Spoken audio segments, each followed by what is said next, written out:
have a problem trying to understand jealousy. Mm, I'm a person, bro. I do stuff for the cause.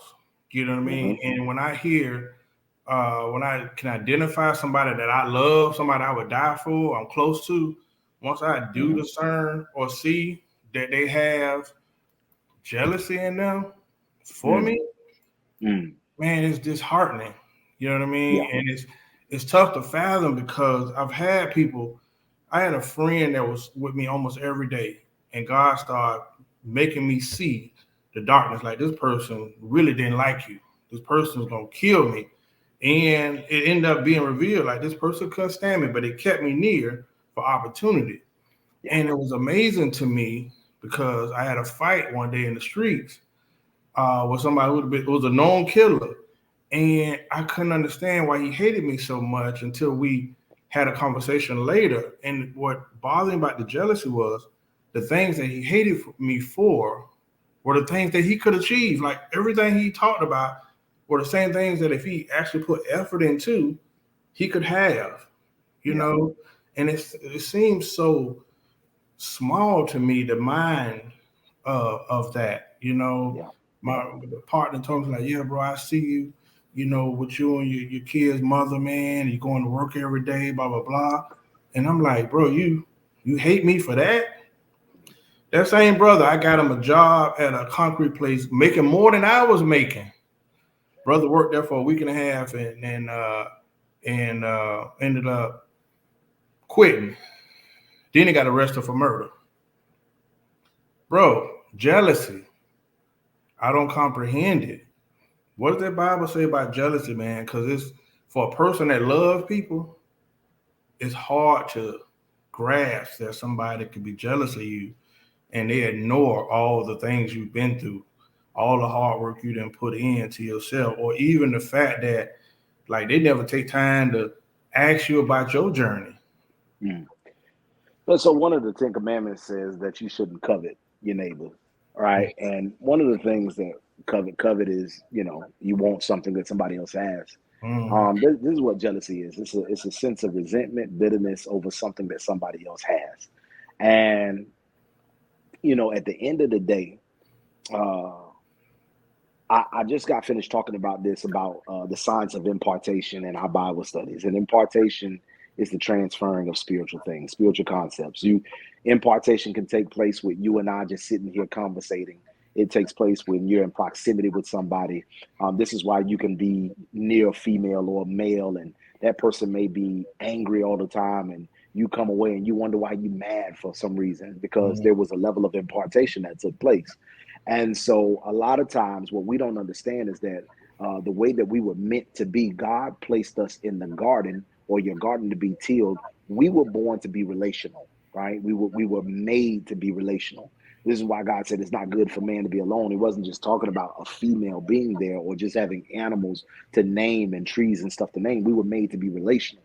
And because we were made to be relational, a lot of times, in order for us to get to our next level, what God has done was He puts your next level or locks your next level in somebody who is where you want to be. Watch this. The issue is, though, whenever there is jealousy, what you do was God intended for that connection to be poured into you so that you can unlock your next level. The issue, though, is when you allow jealousy to come in, what you do is you sever the connection. And a lot of times, a lot of guys don't even understand that God places people in our lives for the sense of getting you to your next.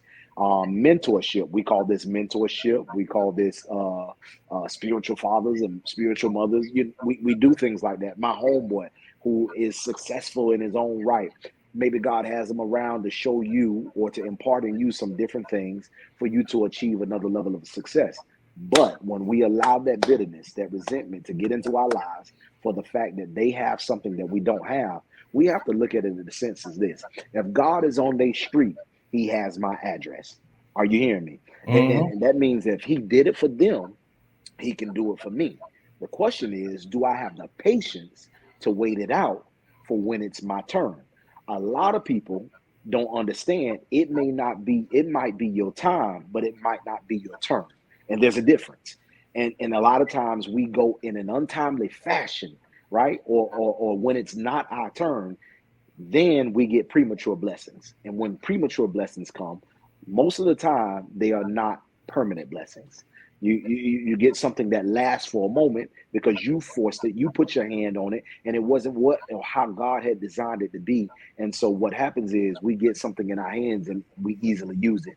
But a lot of times I've seen many people mess over relationships that God had designed for them to benefit from simply because they wanted what that person had, and a lot of times they disguise it. They disguise it as love, but usually, you know what I'm saying, you resent that person, you're bitter with that person because they have something that you do not have. I tell people all the time, no, you don't want what I have because I paid a price that a Mm-hmm. lot of people aren't willing to pay. You know what I mean? Stabbed in the back, betrayed, people walking out on you, family turning their backs on you.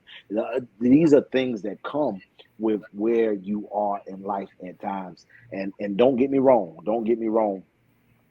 Envy is a very close line, but usually envy doesn't carry out you doing something negative like jealousy would. And so you have to be careful about being jealous of people, especially that God has assigned to your life for a particular season. That's the problem with a lot of us. We cannot discern who God has put in our life for us to get to our next. And oftentimes, because we covet what they have and we want to get there before the time is called, then we just push that stuff to the side. You don't know the work that that person put in. You don't know the sacrifice that that person put in. You don't know the sleepless nights that that person gave Mm-hmm. up. You don't know any of this stuff. You don't know what has happened in a person's life in order for them to achieve or have the things that they have. And so I know that a lot of people kind of, look at myself, my family, and oh, I like the way you dress. I hear that all the time in the street. I like the way you dress, or I like that, this what you got on, brother. I work hard for mine. You understand me? Mm-hmm. I nobody gave me anything, and the price for success is costly. It is costly. It'll cost you a lot of things.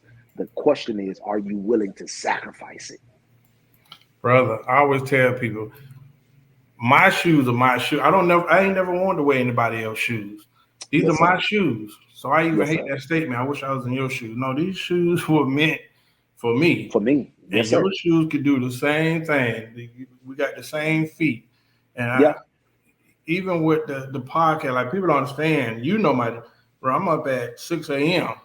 Come Hmm. on, and then Hmm. I'm six, and then I get off at this time, and then I'm going into a meeting, or I'm on a live, or I'm producing. I might go to sleep at 3. I'm probably running on 4 or 5 hours sleep sometime, and that's why I Hmm. say people see the output, but they don't know what I'm putting in to get to this harvest that I tend Yeah. to have time to time, and I just never understood that. And envy, yeah, envy.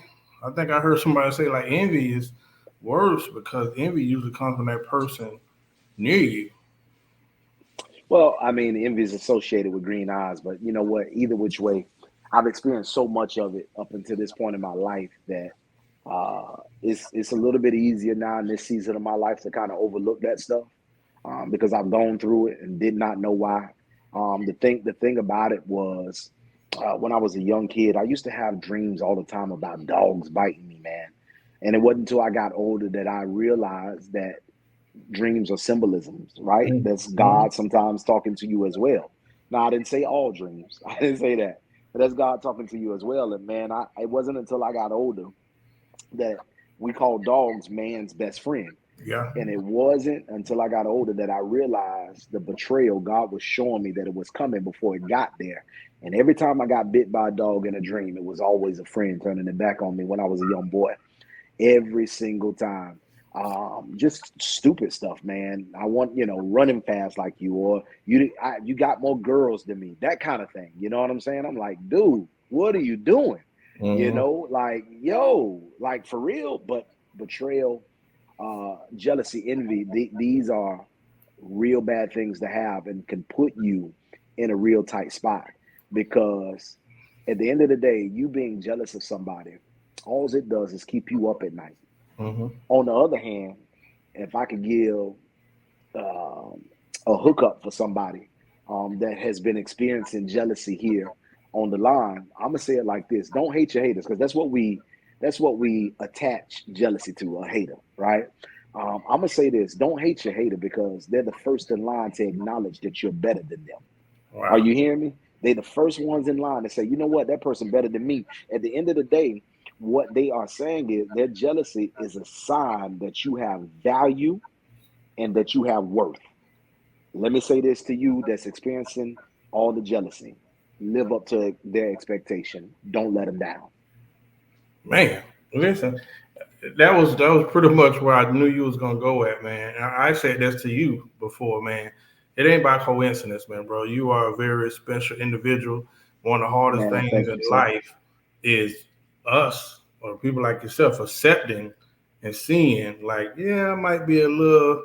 God might see me. I might have a little special gift to me. You know, it is a role that I have to play in this, or it's my journey is a little different. That leadership Yeah, in you, whether it's so yeah, bro. That's one of the hard things as well is realizing, yeah, I got a different walk from everybody else, and yeah. God really needs me to acknowledge it to help Him. I mean, I can't help Jesus, but to make sure I'm in place for others. Man, I tell you, man, again, yeah, I'm just on that, man. I'm not gonna disappoint my haters because I came from the gutter, man. I came from 506 West First Street in the raw. I came from the gutter. And you know what I mean? My grandma worked 3 jobs to make sure that I could wear a pair of Nikes to school. You understand what I'm saying? And so a lot of people ask me about my little foot fetish and my shoe fetish or whatever, whatever. Not a foot fetish. I don't have a foot fetish. I'm sorry. Shoe fetish. Sneaker And here. and and I tell people, I've slowed down a little bit more in my older age, but I tell people all the time, those shoes that you see me with are shoes that I desired as a young boy and could not afford to get them. And so when the Lord blessed me that I had my own, I was able to go back and to get everything that I missed from a young boy. Man, we were so broke, bro. I went to a private school for the first 5 years of my life, and a lot of people don't know I had a good friend, bro. And he let me wear his Jordans, in school, while he took my Payless Jordans and put Dang. them on. Man, when I look back on that, man, and he let me take him home, man. Let me take him home, let me wear him while he was wearing my Payless shoes to a private school. You understand what I'm saying? And so that same very pair is my favorite pair today. But those are the things that I was able when God got brought me up. I was able to go back. See, people don't know about the part where we struggled and could not. And I was wearing Payless shoes and going to a private school with a bunch of rich folks. You know what I'm saying? Looking and feeling like an outcast. But God saw me through, and so that's why I wear what I wear today. That's why I do the things that I do today, because I'm able. God has given me the grace to do so. So some people might say, well, just because you have it don't mean you got to go do it. You're right. I do it with wisdom. If it's gonna break me or break my family, I would never. But if I'm able to, and it's something to treat myself, I'll do it every now and then. I do it. Bro,